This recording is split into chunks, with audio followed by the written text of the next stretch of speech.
Sistem pengendalian intern pemberian kredit pada Bank Lampung Cabang Antasari oleh Fitria Febi Cahya, NPM 1501061057. Bab 1 Latar belakang. Definisi bank. 1. Bank sebagai lembaga yang menghimpun dana masyarakat dalam bentuk simpanan. 2. Bank sebagai lembaga yang menyalurkan dana kemasyarakatan dalam bentuk kredit. 3. Bank sebagai lembaga menyalurkan transaksi perdagangan dan peredaran uang. Dalam Undang-Undang Nomor 10 Tahun 1998, Bank Perkreditan Rakyat atau BPR didefinisikan sebagai bank yang melaksanakan kegiatan secara konvensional dan berdasarkan prinsip syariah yang dalam kegiatannya tidak memberikan jasa dalam bentuk lalu lintas pembayaran. Kegiatan usaha yang dapat dilakukan oleh BPR adalah 1. Menghimpun dana dari masyarakat dalam bentuk simpanan berupa deposito berjangka, tabungan, atau bentuk lainnya yang sama. 2. Memberikan kredit. 3. Menyediakan pembiayaan dan penempatan dana berdasarkan prinsip syariah sesuai dengan ketentuan yang ditetapkan oleh Bank Indonesia. 4. Menempatkan dananya dalam bentuk sertifikat Bank Indonesia, deposito berjangka, atau tabungan pada bank lain. Analisis kredit mencakup pengumpulan informasi, pembuatan dan analisis informasi yang dikumpulkan, menyusun dan menyimpan informasi untuk keperluan masa yang akan datang. Sistem pengendalian intern pemberian kredit ini harus sering dilakukan, sehingga apabila ada suatu penyimpangan atau kesalahan, dapat segera diketahui. Rumusan masalah. Apakah sistem pengendalian intern pemberian kredit yang diterapkan di BPR Bank Lampung Cabang Antasari sudah termasuk efektif? Tujuan penelitian. 1. Untuk mempelajari dan menguji efektivitas sistem pengendalian intern pemberian kredit pada BPR. 2. Untuk menjelaskan penggunaan atau pengujian kepatuhan terhadap sistem pengendalian intern pemberian kredit pada BPR. Manfaat penulisan. Untuk menambah wawasan dan ilmu pengetahuan, tidak hanya teori saja, tetapi juga dalam sistem pengendalian intern pemberian kredit. Metodologi penulisan. 1. Jenis penelitian.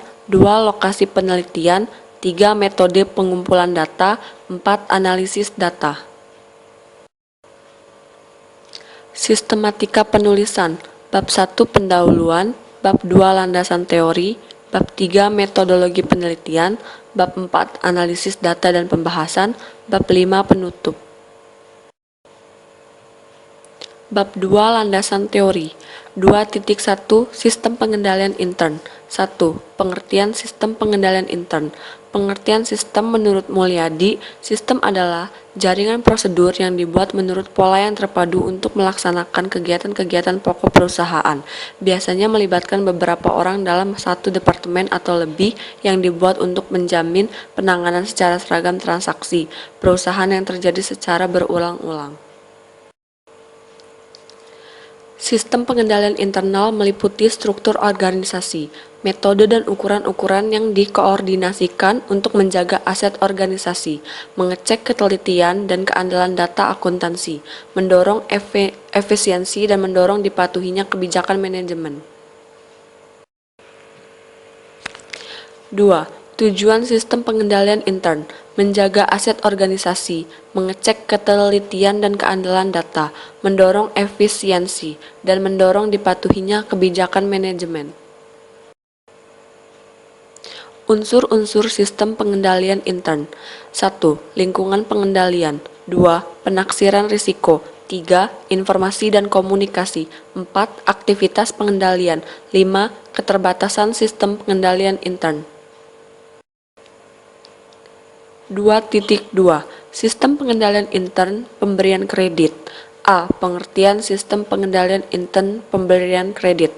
Sistem pengendalian intern pemberian kredit menurut Mulyono adalah suatu proses yang dijalankan oleh Dewan Komisaris, Manajemen, dan personal lain dalam usahanya untuk menjaga kekayaan bank dalam bentuk perkreditan yang efektif dan efisien. B. Prosedur pemberian kredit umum. Proses pemberian kredit menurut Kuncoro dan Suharjono terdiri dari 2 tahap, yaitu tahap prakarsa dan analisis kredit.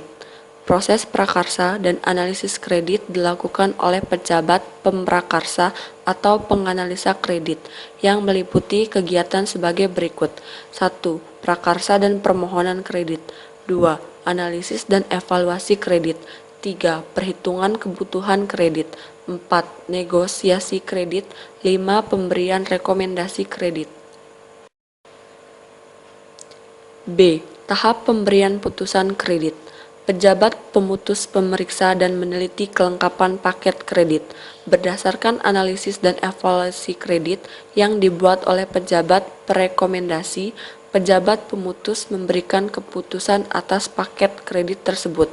Pemberian keputusan kredit tersebut harus dilakukan oleh pejabat pemutus dan harus dilakukan secara tertulis dan dibuktikan dengan membubuhkan tanda tangan pada formulir putusan